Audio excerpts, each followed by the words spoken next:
All right, so my battery died right in the middle of the conversation here, and we were talking about Leon's house, yeah, in that drum that the guy found. Yeah, Leon's house was an old church. It's real tall over there, and they actually recorded in that. That's what Leon told me.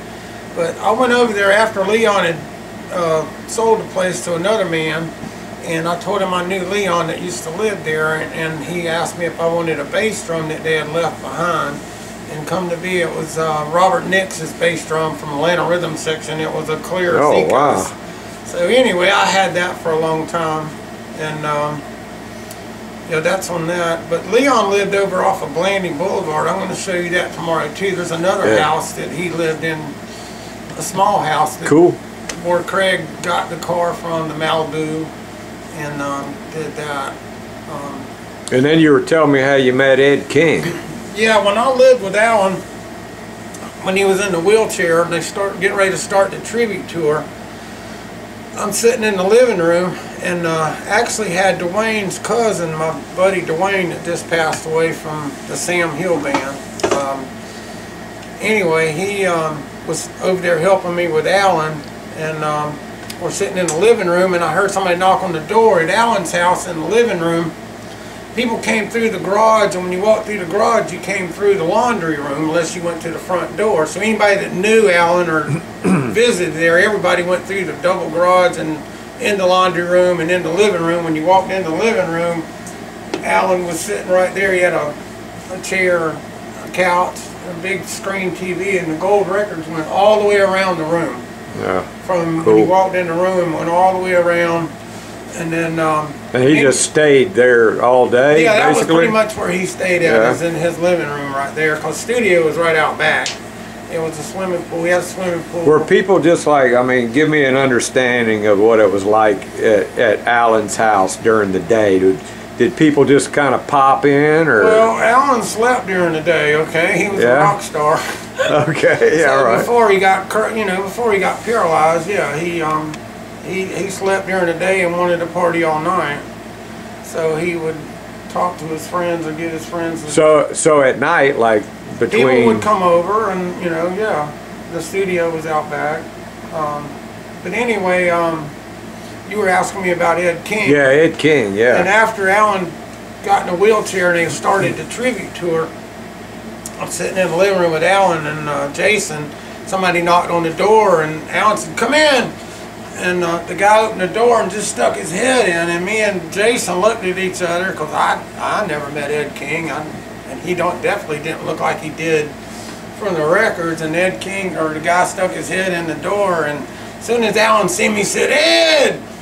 And here come Ed King walking in, and that's when they were starting the tribute tour, or talking about doing the tribute That was over at his house? That was at Alan's house, and that was in at the end of 86. Almost 87. Man, what the hell did you say to Ed King when he walked in, man? How the hell you doing? I'll let him and Alan do what they were going to do at that point, because like I say, I didn't know who he was.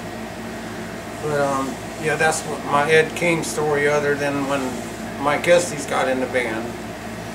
Me and Mike Estes was good friends, and yeah, and then he and Ed were like really good friends too. What happened there? Mike Estes had the band Helen and Highwater, which Alan named the band for him, and he kept playing.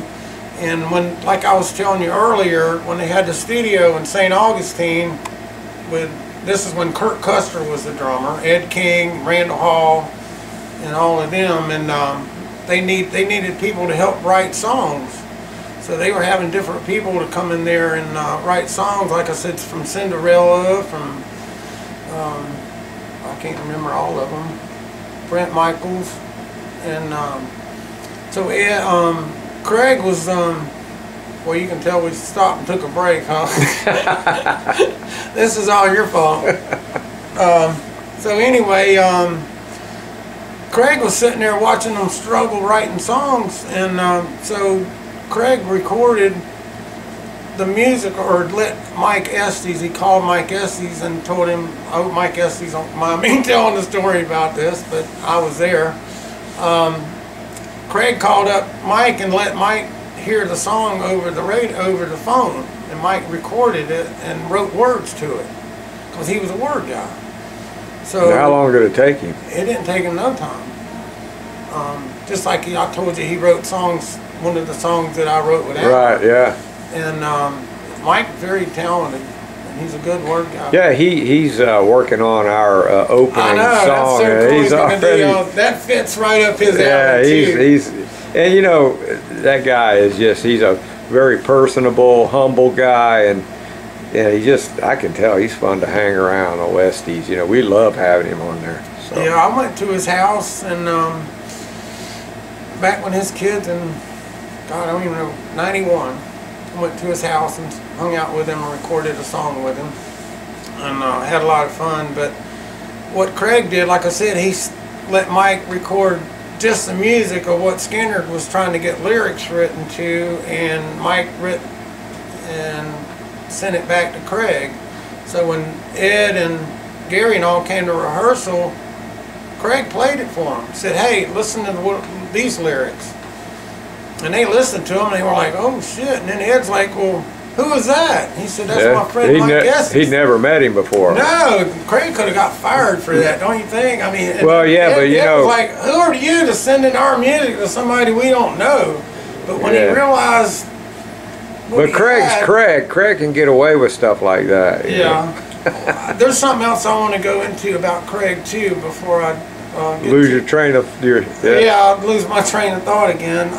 If it wasn't for Craig Reed, I would have never met anybody. He came in and it's never about the money or nothing like that. Like I say, he loaned us all this equipment, and it was never about the money. And if it wasn't for Craig, he's one of those, I guess if you, somebody came along in your life that put you on a different path, Craig put me on a different path, and he's been my best friend, and I love Craig to death. Yeah, when I met Craig, I tell you what, you know, a lot of people were scared of him, and I just thought he was hilarious because the stuff he would post on Facebook, and I didn't even know who he was when I first saw his post, but you know, people would say, ask Craig a question for me. Ask Craig this about Ronnie. Ask Craig that. And I would say, well, all right. You know, they were my friends. And so I say, Craig, you know, what happened during so-and-so? And, you know, and he'd tell me. But he goes, you know what? I mean, we were talking about it, and he goes, you know a lot of people that ask questions to me, so why don't we just start a podcast? And that's how that whole podcast got started. Right.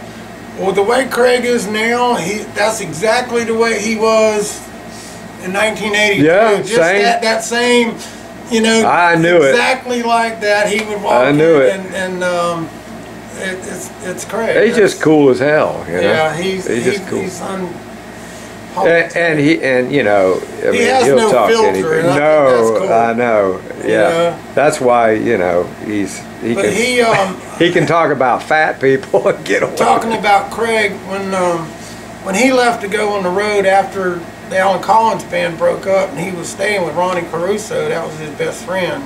He stayed with Ronnie a whole bunch of different times, and right before he left, Ronnie called me up and he said, "Hey, Craig's got a gift he wants to give you before he goes. It's over here at the house. You need to come by and get it." And I'm like, "Well, what the hell's Craig going to give me? You know, he don't owe me nothing." So I went over there, and it was a whole stack of zillion cymbals. Oh, all those super shiny ones. Wow. I don't know if they came from the Rosin and Collins or if there was some old Skinner But see, ones. Craig back then, he didn't know there was going to be an eBay. Right. Well, you cannot. There's no way you could warehouse all this stuff. Right. Yeah. When I met Craig, and he stayed at Ronnie's over there, there was literally a whole back bedroom full boxes of T-shirts, all Skinner stuff that was storing. He stored stuff everywhere. Yeah. And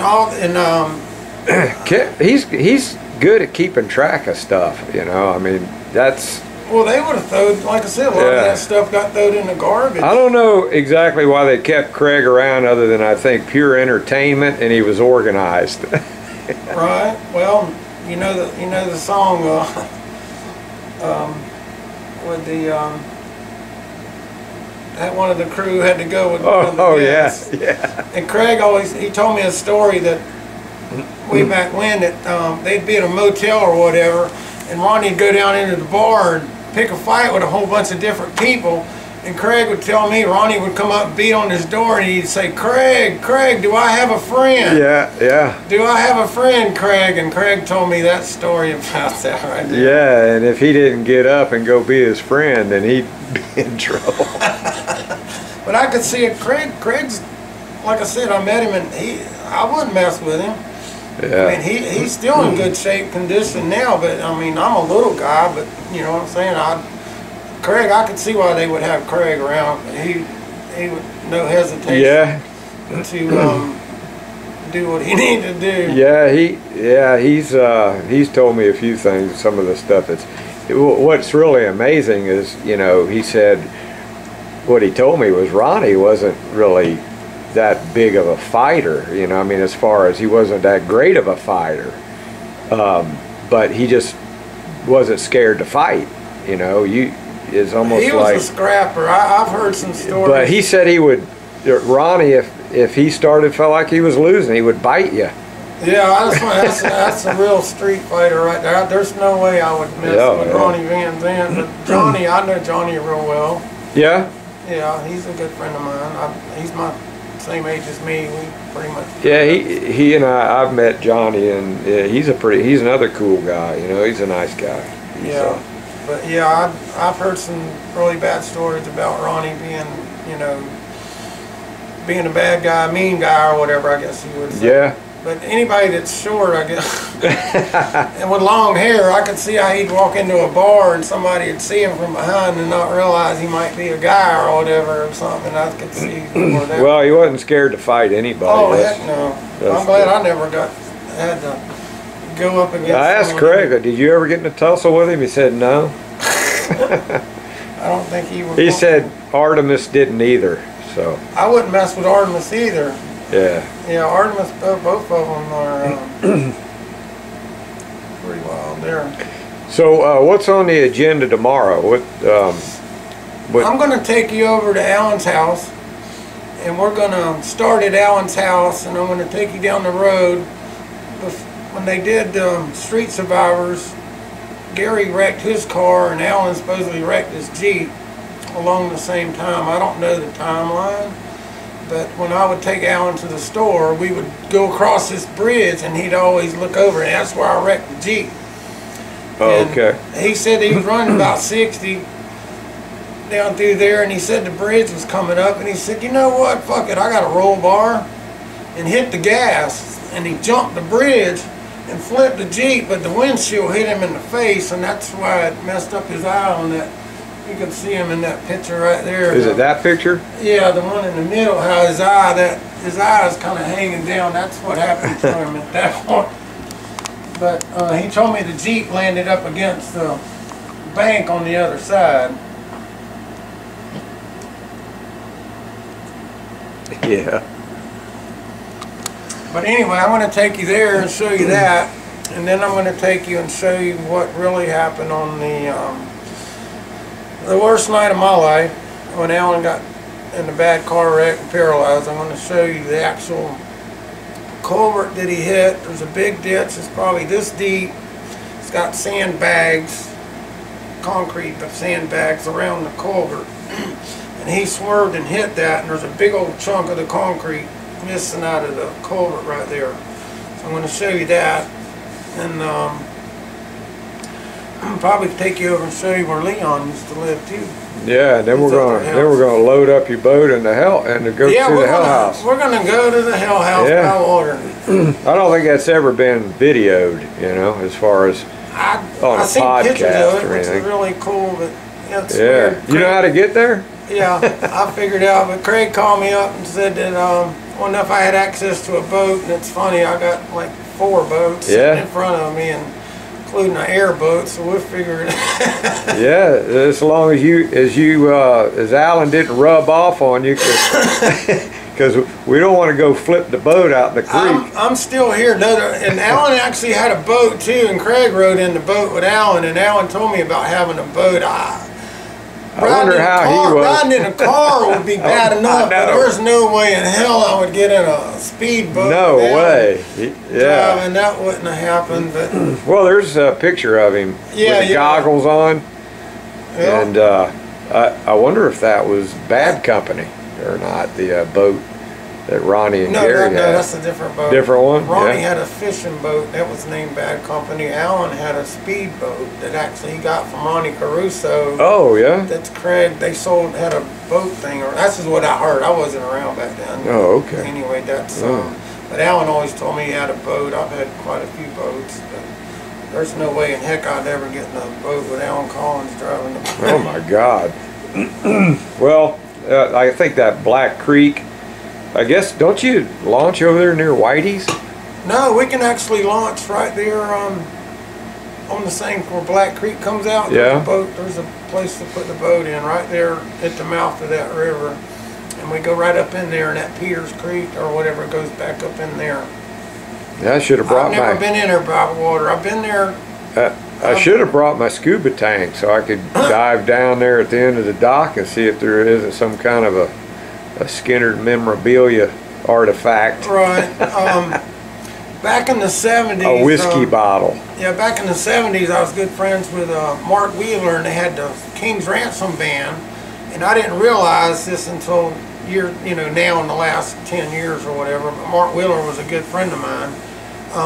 Kevin Ellison is his wife. Let me get this right. Mark Wheeler's wife is Kevin Ellison's brother's daughter. Kevin Ellison worked for Skinner.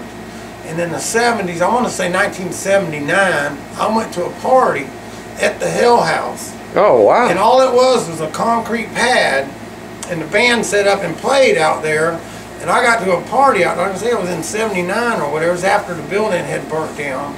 But I never knew. It burned down that early in the 70s. Yeah, I never knew what the relations with Mark Wheeler playing out there until in the last 10 years or whatever, with Kevin Ellison being his wife's uncle. So it burned down just within a couple years of the plane crash. But I went out there in the 70s, and all I remember back then was they said it was where Skinner used to practice. Wow, yeah. Well, it's going to be a different vantage point. I don't know if you've been in there since they put the housing development in. Yeah, I've been there, but I've seen pictures down there's houses like on both sides. Yeah, they took the cedar tree down, and oh man. Yeah, it's gone. I got a big limb off of that before that happened, so it was cool. Gene helped me saw it. But I noticed somebody had stole the board off the dock. And people did that too at Brickyard Road. They were taking boards off the Ronnie dock and making guitars out of them. Oh yeah? Damn. But the last time I went to where the Hill House was, there was no houses on either side of it. That's probably. Oh yeah, now they're right up against it. It was probably 6 months ago or more, and I walked down on the dock and somebody had stole a board. But the axle, I was always told they built that dock over the other. Yeah, dock, yeah, that's whatever. That's right. That's kind of like Craig Reed. This ain't the real crash site, but it's close enough. But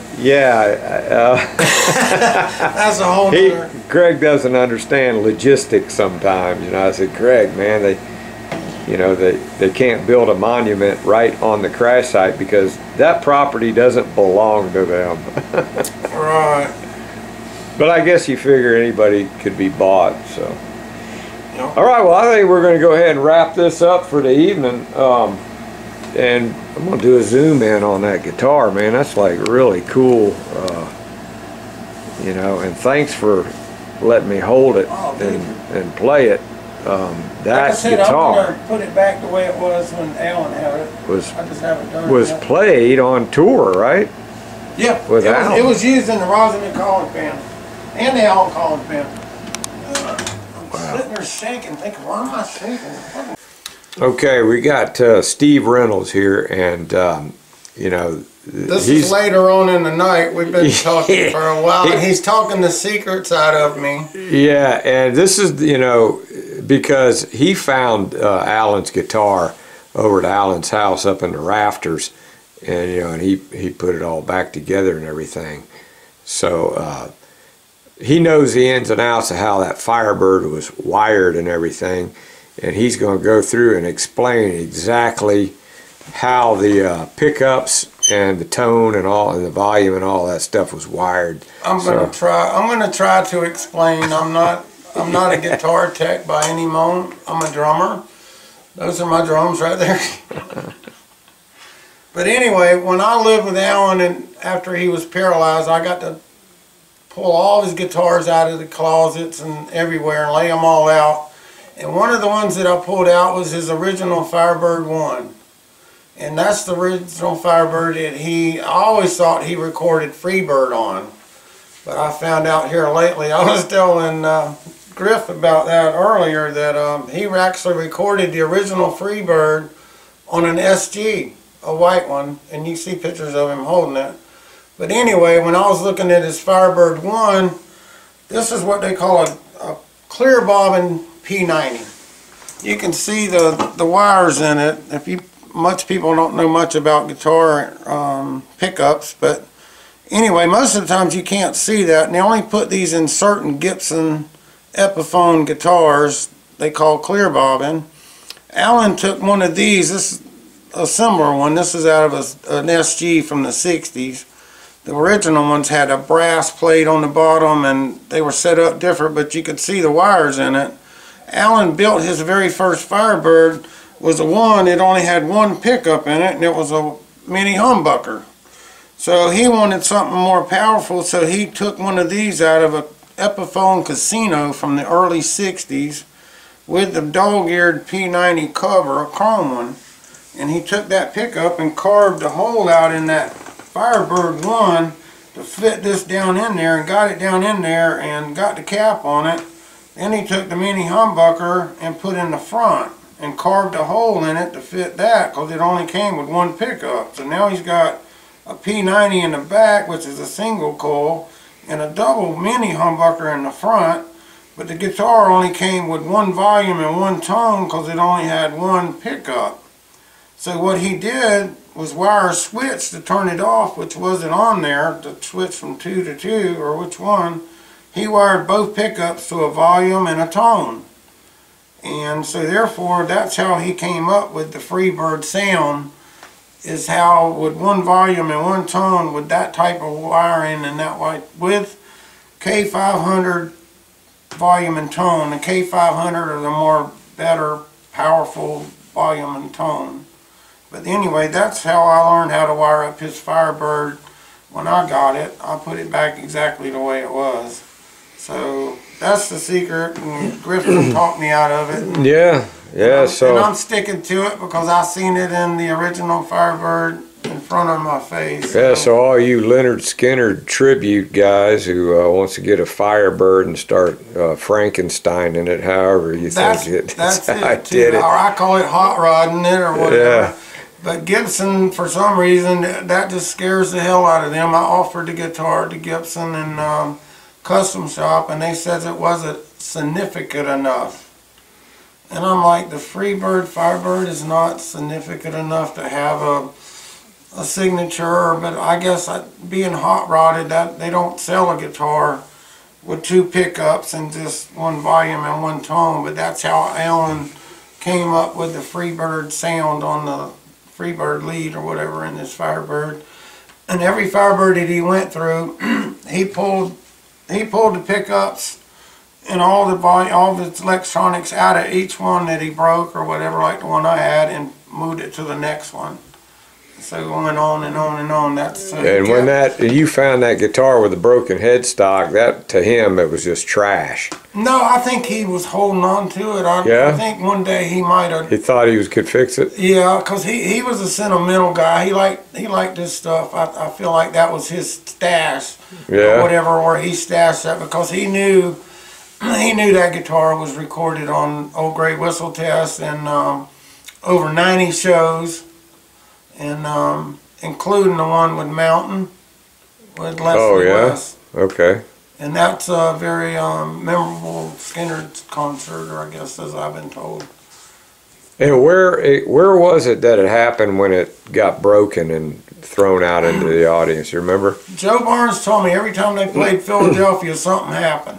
Oh, yeah? Okay. He said either somebody would trip over a chord and unplug a guitar amp during Freebird, or Alan and JoJo, I don't know if everybody knows, but I've been told that they had a relationship, and this story came directly from Joe Barnes. He told me that they were in a motel, and it had a fireplace, but there was no, you couldn't build a fire in it. It was just a fireplace that had a heater in it, so they thought it would be cool to put a candle in the fireplace that ain't supposed to have a fire in it. They caught the damn motel on fire. Oh, hell. Okay?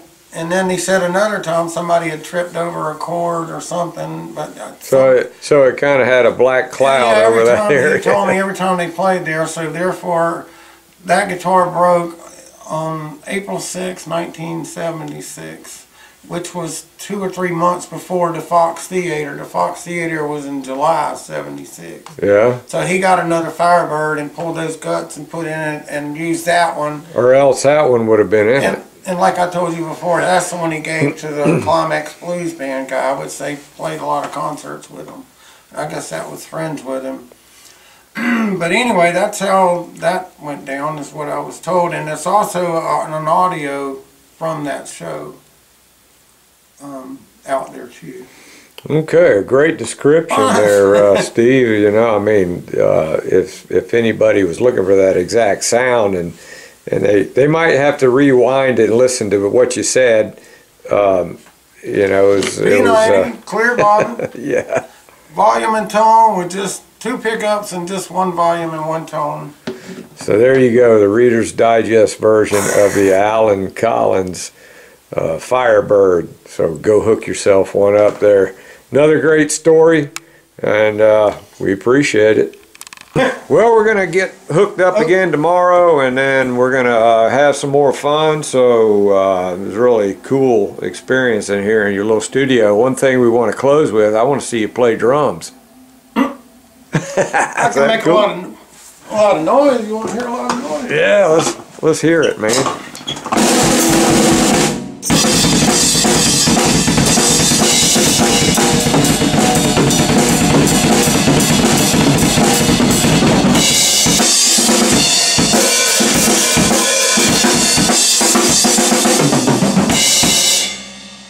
Awesome, man, awesome. That's a guy who has played with Alan Collins and drummed with him and partnered with him as a musician, so that's pretty cool. Hey, we're going to hook up again tomorrow, so we'll be back again. Here we are again with the Craig Reed Stone Roadie Show podcast on the road with Griff Martin, and I just got up this morning from my stay in the hotel here in Fleming Island, and I'm waiting on Steve Reynolds. He's on his way. We got a really cool day ahead of us here. Steve's gonna bring his boat, his little Boston Whaler jet boat, and we're gonna go take a trip down to the Hell House through Black Creek and then through down Peters Creek all the way to the dock where Ronnie fished over there off the dock at the Hell House property. You can't really get in there anymore because it's a neighborhood, so we're gonna visit it through a different source. That's gonna be cool. And then after that, Steve's gonna take us to a few places where we're going to visit, actually clear up the situation that where we went to the wrong place where Alan was paralyzed, and which, you know, Gene didn't really mean to take us to the wrong place. It's just been a long time, and Gene actually took us right down the road from where it really happened. So we're gonna go fix that mistake, and I think he's gonna take us to Alan's house and show us a couple other things. So it's gonna be a pretty cool day. I think you guys are gonna enjoy it, and that's up next for the Stone Roadie Show, and we'll see you again soon. All right, we're here at the boat ramp getting ready to launch the boat to go out to the Hell House, and Steve picked me up and he's coming around backing his boat in. Cool little Boston Whaler jet boat. So I'm gonna help him get this thing in the water, and we're gonna be on our way. And there's Steve, and he's disconnecting the boat, getting ready to push her off. And I don't know how much help I'm gonna be, but you're gonna grab that rope? I'll grab the rope. All right. So yeah, we're getting ready to get in the water here. All right, here we go. We got Steve Reynolds right here. He's got the boat in the water, and we're gonna be headed that way towards the Hell House. What do you think, Steve? I think we're ready. Ever been in this boat ramp before? No, first time? Never been behind the Hell House by water. I've been there by land, but never been cool. Behind. It's gonna be. This is new for me too. Gonna be an adventure. Yes, sir. So we'll check back in when we get there.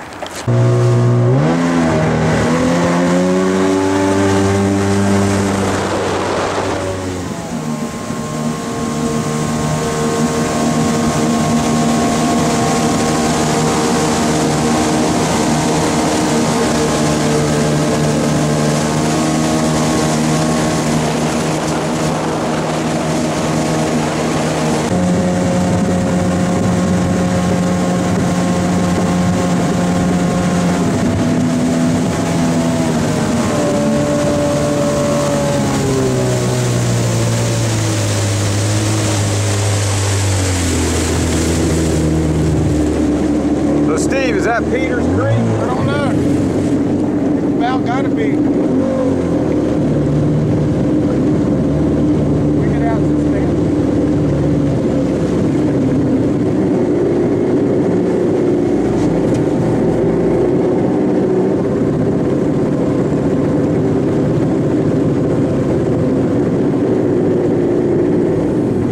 Is this Peters Creek? Thanks, sir. Sorry to disturb you. Catch anything?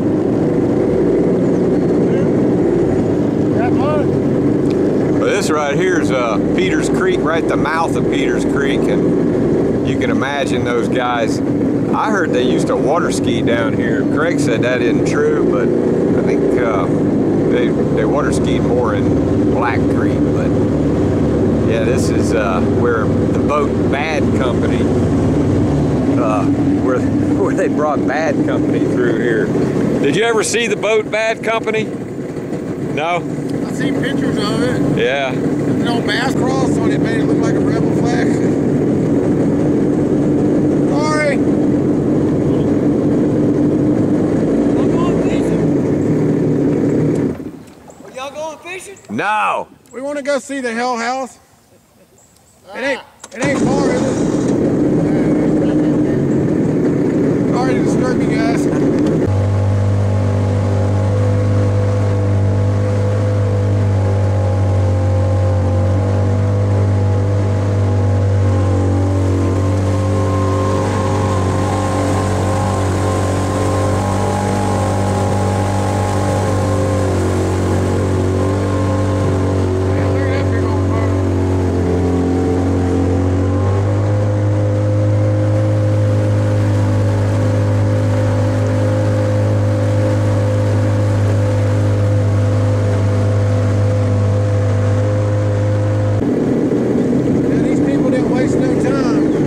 These are all the houses that they built in the neighborhood that was on the Hell House property. I believe it was 90 acres, and now these are all brand new docks that go to these big homes. That was 6 months ago. Yeah, these are all new, and then right up here we're approaching the Hell House dock.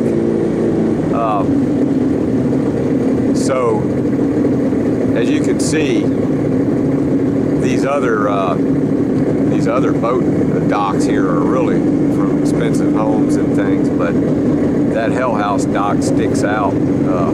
Sorry about that panning. So we're now approaching the Hell House dock up here, where they used to dock the Bad Company boat, and Ronnie used to stand on this dock and fish. The upper deck there is not not original. The original dock is below that. So what you're seeing is a dock built on top of the original dock, which is underneath. And then we'll catch this boat. The boat don't have reverse. Oh, it's got reverse. Okay. Okay, I got it. You got it? Yeah, I got it. All right. God, that flat looked a lot bigger on the picture.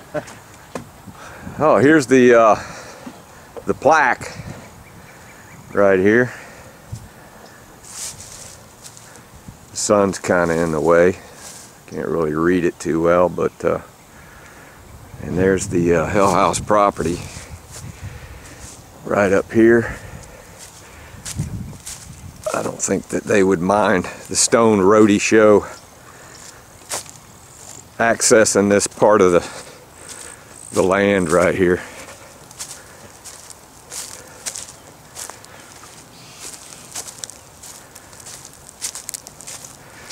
And right there is where the Hell House used to sit. Used to be an old cedar tree right there. But they ripped that cedar tree down, and of course the Hell House burned down years ago. But so this is the route that Ronnie and the guys would take. Come down to the dock, walk down here, and there's a picture of Craig sitting in the boat Bad Company with Chad when he was a little boy. And that pine tree was here back in the day. So did you ever come out here, Steve, when it was the Hell House? I think you told me it was I came out here just in a slab. 78 or 79, and it was still the slab that the actual Hell House sit on, the concrete. Uh-huh. And a friend of mine's band played on it. Oh, out wow. Here, and had a big party. And that back then I didn't realize what it was. All I was told is where Skinner used to practice, and Yeah. that was, like I say, a long time ago. After it burnt down, so that kind of tells us that it burned down in the late 70s then, huh? Yeah, a lot different than it used to be. When you were out here before, the Hell House actually sit right up here, wasn't it? Yeah, it was kind of close to that oak tree. Gary pointed it out on the video. Yeah, and there was a cedar tree up there. Looks like It had to be like they might. I think they must have done some work to the dock and replace those boards that you said were missing. But yeah, the Hell House had to sit like right here. Right. Actually, I think it was up here. From what I remember, it was like about right here. Yeah, that makes sense. And that cedar tree was almost probably on the property, the other property next to it. So I think it was like right in here.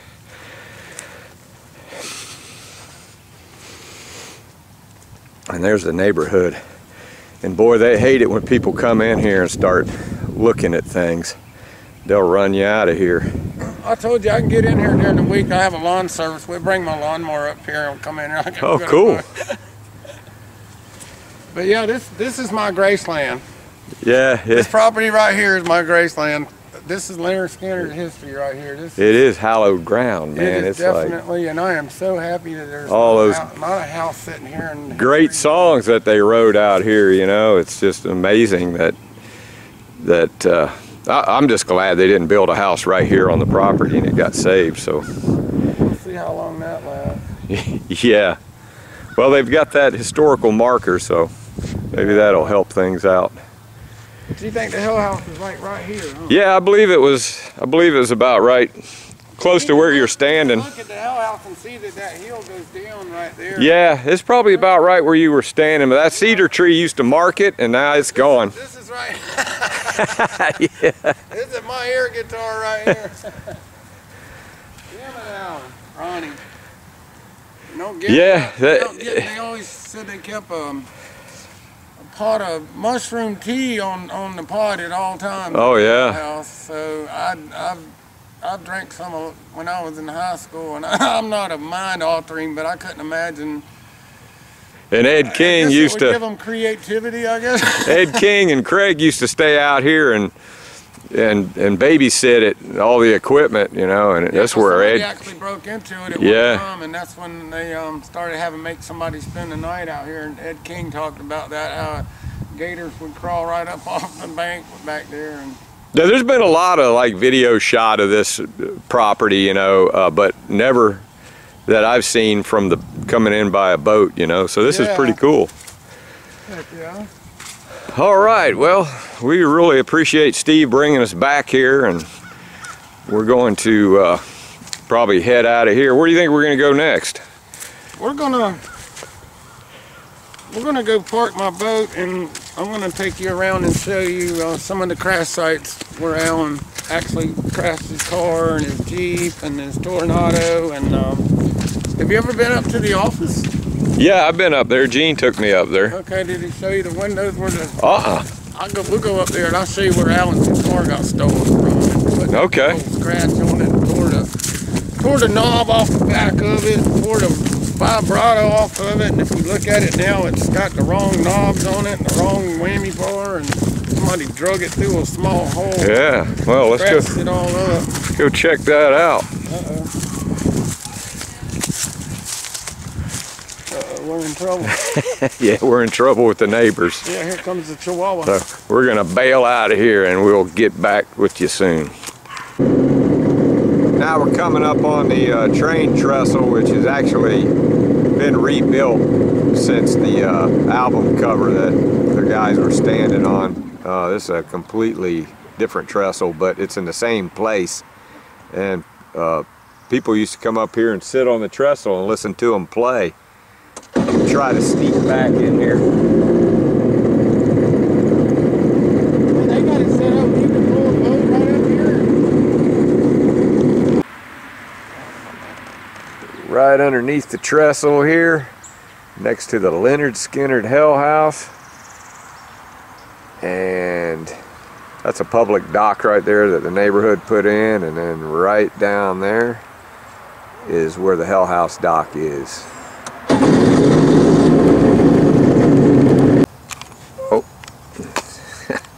Well, Steve, looks like we picked up a little hitchhiker. I don't know if he came from your house or... He probably came from my house. Or it might be a hell house. It could be a hell house. A hell house lizard, you know? Yeah, he growed up on Skinner. That's yeah, maybe he's a descendant of some other lizards that used to eat mushrooms. Oh, Lord. Out there. So we're not going to bother him. We're not going to. We're not gonna. Yeah, we're not gonna let him get ate by a bass. We'll drop him back off at the hell house. We'll just let him hang out, so not hurting anything. Back at the dock now from our trip to the hell house and waiting on the traffic to clear. What a great trip it was. And it's Sunday, so it's starting to get a little bit crowded now, but we had fun. Okay, Steve, where are we right now? We're on Jacobs. This is where Alan's office and studio, and where he rehearsed with the Alan Collins Band, and where Leonard Skinner started a tribute tour at.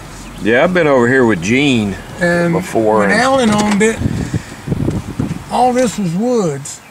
All this right here, he bought this piece of property for an investment, and he built that building right there and built it for a trim shop guy, Keith's Auto Trim, and he actually recovered the speakers for the tribute tour when they recovered them in the yellow. He did it all right there, and right here is where the garbage man picked up all of the Skinner's flight cases and old guitar boxes and the whole deal. So we're gonna get out and you're gonna show me something? Mm-hmm. Cool. Okay, we're at Jacobs. Craig's office was right inside here, right there. He stayed there quite a bit. And this was Larkin's office over here. And this is the window right here. And it's kind of ironic that it's broke, but that's where the Gibson Explorer got drugged through the window. I don't know how somebody was able to open the case and get it out, but that's where Larkin told me that they stole So they drug it through this? They drug it through this hole. This one? Yeah, this is inside. It's almost like the shape of a guitar. This was Larkin's office, and there's filing cabinets right here, and he stuck that flight case right up in here. But what's so weird, why would the flight case be facing the window where it opened? Yeah. That's the part that's a mystery to me. But I had the keys to this place for 4 years. This alarm system was right here, and I came up here after I got off work, and even when Alan was in the hospital after the crash, I still had this building with all the equipment and worked on my band up until the moment that they started the tribute tour. Wow. All right. So what did they call this? Just the office, the Leonard Skinner, Rossington Collins office? Rossington Collins never played here. That was just Alan. Just Alan and the tribute tour. Okay. Gotcha. Okay. See that back sliding door back there? Yeah. That's where the pictures of all the equipment was taken. Oh, okay. Right in there. And this didn't have a roll-up door here. This used to have a bifold door, so when they went on the road with Alan Collins' band, they backed the equipment truck right up here to this back door and loaded all their equipment in there and came out of here. And then when they started the tribute tour, the picture with all the band and Johnny and Leon standing with all them flight cases behind it was taken right there. Oh, wow. Right there facing this way. All right. Great information. Now, let me tell you another thing. See, like I said, this used to be all woods. Uh-huh. And that story I told you about Alan getting me to hold his arm, yeah, I pulled right up in here and stopped my car, and that's where he used the needle and got me to hold his arm and looked at me, don't ever do this. And then as soon as he stuck it in, Needle and the Spoon came on the radio. Wow. I swear. But anyway, that was right here before we pulled up. And like I say, this was all woods, all big like that, pine solid. But Alan bought this for an investment and built this building. Cool. I'll just get a shot of it, what it looks like today.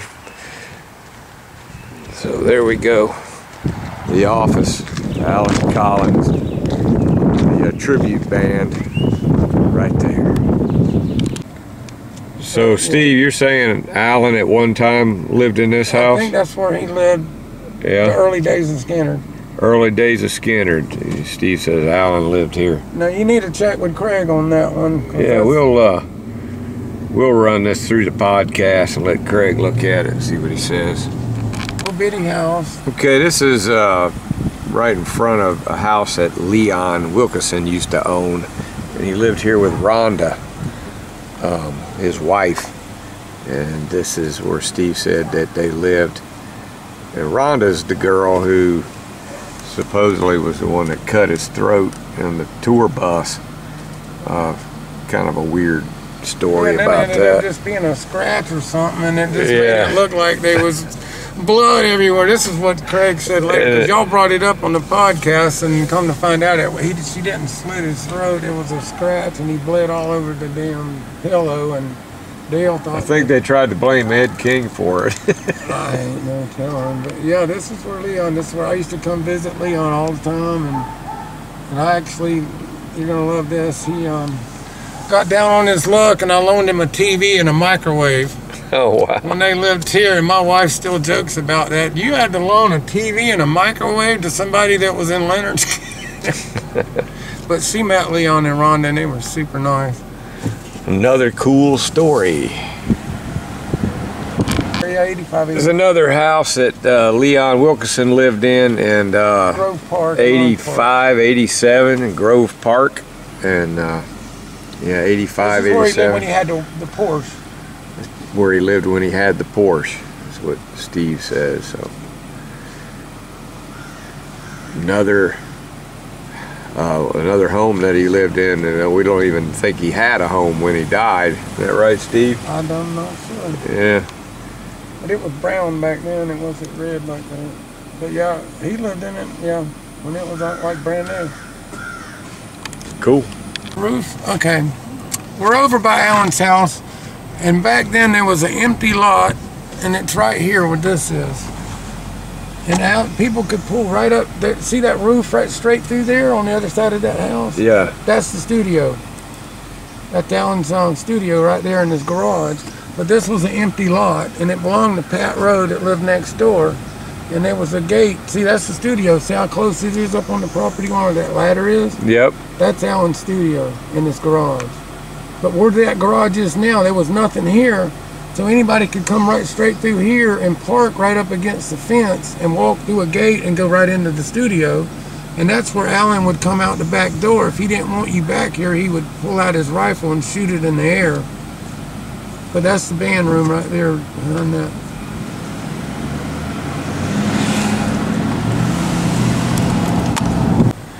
So where are we at now there, Steve? We're at Alan Collins' house, and this is where the picture taken for the Alan Collins band with the 2 cars is right here in this driveway.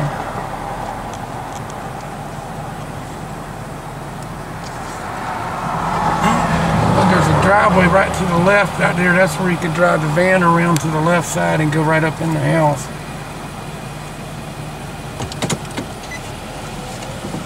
Does it look the same as it did back then, or is it? Well, when Alan lived here, none of that addition was to the left right there that comes this way. It stopped right there where that window was. Oh, I got you. And right there over the garage where that vent is, Alan had a camera in that a hole in that vent, and he could see who was at the gate. We have an electric thing right here to open the gate.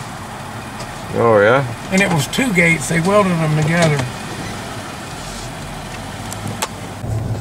Okay, we're just now leaving Alan's house, and Steve's gonna follow the route of the fatal car crash. The cop said he was going between 70 and 90. When they did this, and I'm convinced to this day that Debbie Watts was driving that car. And maybe Alan had his foot on the pedal. No, he couldn't get it on that one because it had a console. Oh yeah? He grabbed the steering wheel is what my theory of it is.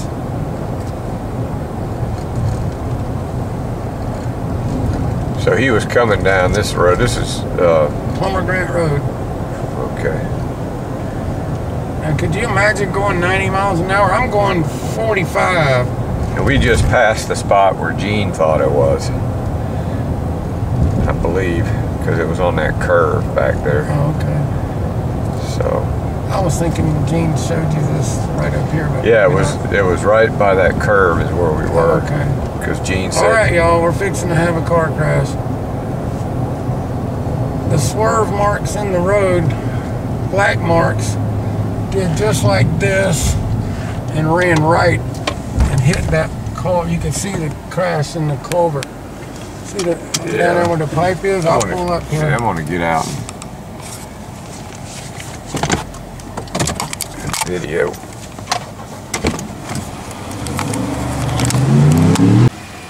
So this is the culvert that Alan Collins hit. And Steve said that all of this out. Yeah, it bent that area.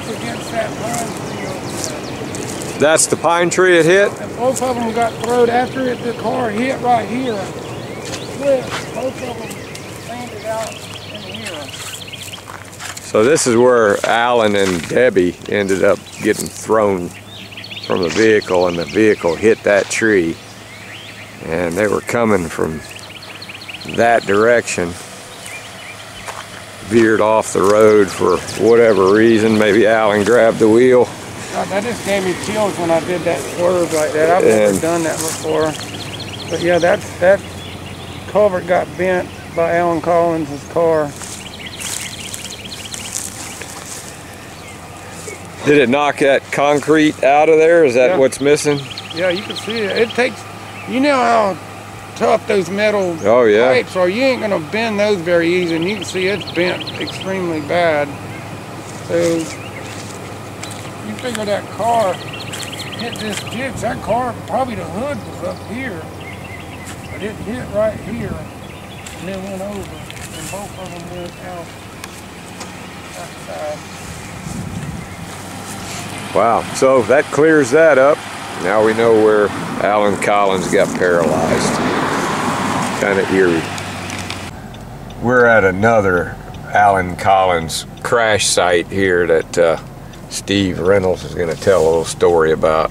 I used to take Alan to the store, and he'd always tell me when we came up on this bridge, this is where he wrecked a black Jeep.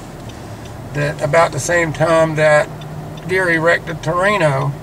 And Alan told me that he had a roll bar in it. He said, fuck it, I got a roll bar. He said, I didn't think about the windshield hitting me in the face. And if you look at the street survivors, that one eye is messed up right there. It was from the Jeep wreck.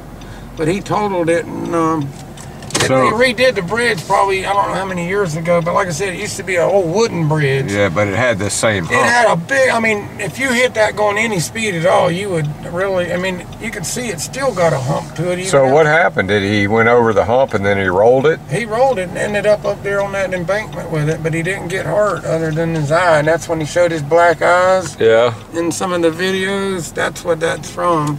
Well, this bridge, when you see that video of Alan, that's actually Craig's video of with those black eyes. This made in '84, this bridge. Yeah, so this is where Alan Alan still got a hump to it. Blackened his eyes right there. But he said he landed up against this embankment right here. So we're going by just a few houses down from Alan's, and this is Derek Truck's house. That's his studio over there on the right, I think. Yeah, he wanted to live near Allen for some reason. That was, but that's on the water too. That's on the creek. It's on the creek.